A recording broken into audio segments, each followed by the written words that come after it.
I guess we'll start with you, Jayden. So you bet on yourself transferring from New Mexico back to your hometown school, and you delivered a career year, 92 tackles, 3 forced fumbles. First things first, how excited are you for your return to Albuquerque and University Stadium on October 3rd? I'm super excited. I mean, I'm excited for game one, especially right now. That's all I can really think about. When that time comes and UNM's the next opponent, it's going to be a fun game for sure. But right now, my sole focus is on Oklahoma being in Norman, and whatever game comes after that, it's going to be a blessing. Gotcha. And with Micah Davey graduating, you're now the lone tackling machine left in El Paso. How is your role going to change compared to last year? And what other players in that linebacker room should UTEP fans be excited about? I think my partner in crime right now, Garrett Hawkins, he's a dude. Unfortunately, he was injured last year. He got injured at the Texas game with the ACL, but that's a dude I'm blessed to be a part, play next to. And I think even our depth in that room with Shea Smith, Isaiah Bogey, guys like that, they can come in at any point and provide stability in that for us as a defense. I think we're really talented, a really talented room, and it's gonna be a fun time. Mm-hmm. For sure. And then last question for you. This is just the third time since 1946 that UTEP and New Mexico State won't face off in the Battle of the I-10. It's kind of an unfortunate symptom of conference realignment, but what are your thoughts on not getting to face off with the Aggies, especially regardless of where you've played in college? They've always kind of been your arch rival. Yeah, I think New Mexico State's definitely been someone I've played every year. I think it's gonna suck not being able to play them. I mean, that's a big time rivalry game whatever school I was at. So it is going to be a little weird, but at the end of the day, the movement to the Mountain West is the biggest blessing we could have asked for. So I think we're willing to give that up if it means we can come to this conference. For sure. And then, Kode, we can go to you next. Just move that over a little bit.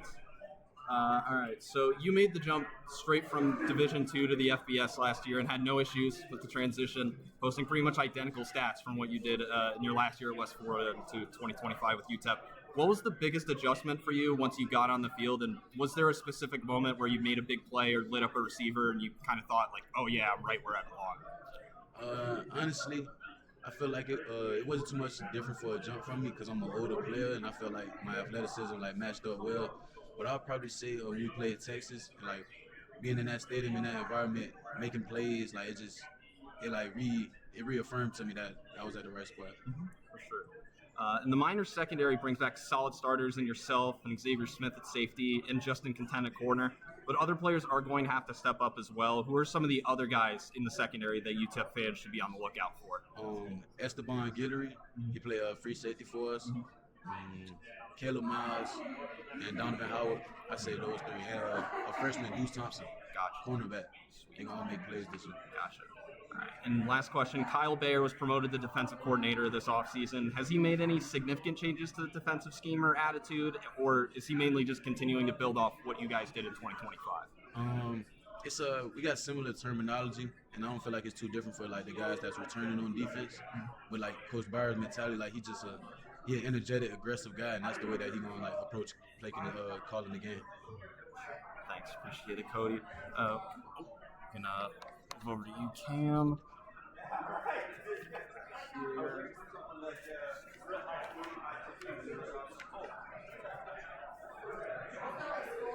Sorry, I lost my spot.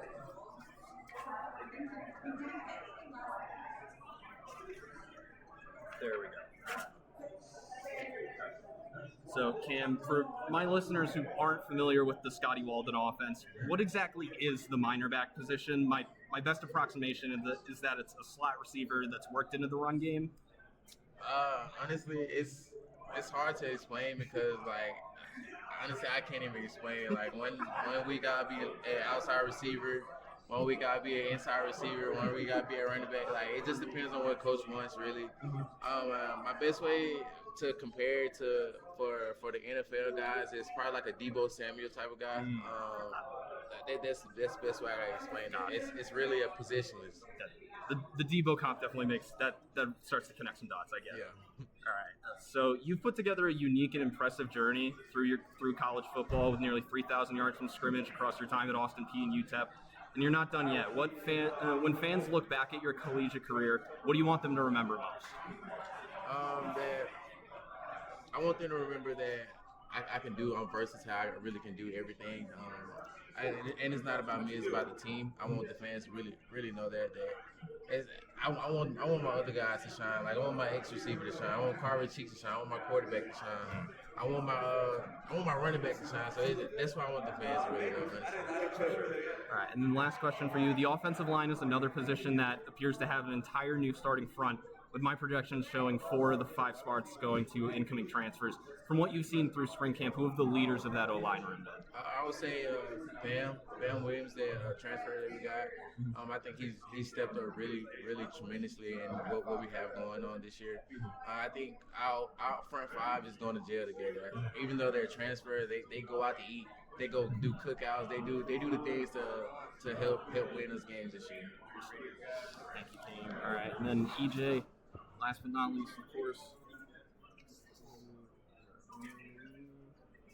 All right, so you were officially named QB1 in May. Congrats on that.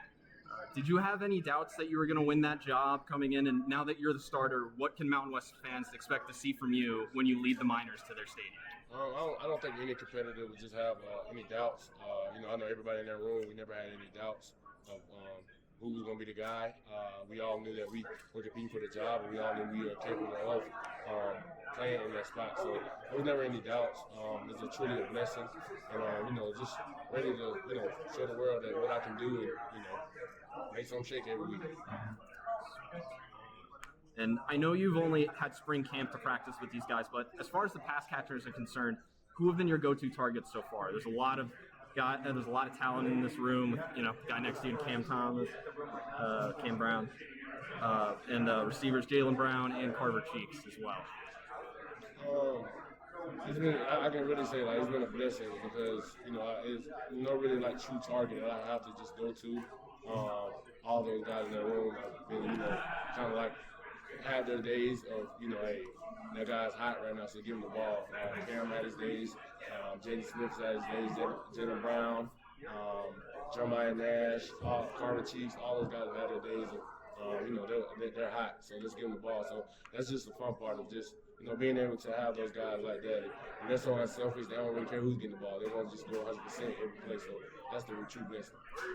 And then last question, UTEP's running back room got a complete makeover with Tavoris Jones and Lamar Sperling transferring in to lead the way. What have you seen from those two guys so far through spring camp? That's some dogs. That's all you really can say. They're just some dogs. They're gonna help us out a lot this year. And I can't wait to see them game 1. We're gonna have fun. All right, that's all I got, guys. Thank you so much. Great to meet you guys. Nice to meet you. Guys, good luck this season.